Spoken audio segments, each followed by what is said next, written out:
তোমাদের 3 সংখ্যার গুণের সহজ টিপস তোমাদের শেখাবো। দেখো তোমরা ভালো করে মনোযোগ সহকারে শেখো।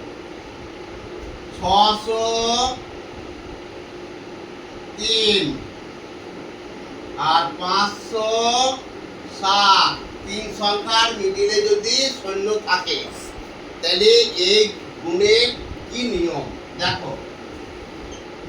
এটা 3 আর 7 গুণ করলে কত হয়?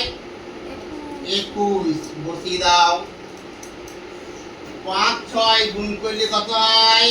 5 6 30। এইবার এইটার সঙ্গে এইটার গুণ করে এখানে বসাও। 3 5 15 আর এইটার সঙ্গে এইটা গুণ করে বসাও। 6 7 42 আর 15 যোগ করলে কত হয়? 5 আর 2 7 4 1 5 গুণফল হয়ে গেল। বোঝা গেল? সংক্ষেপে বুঝিত?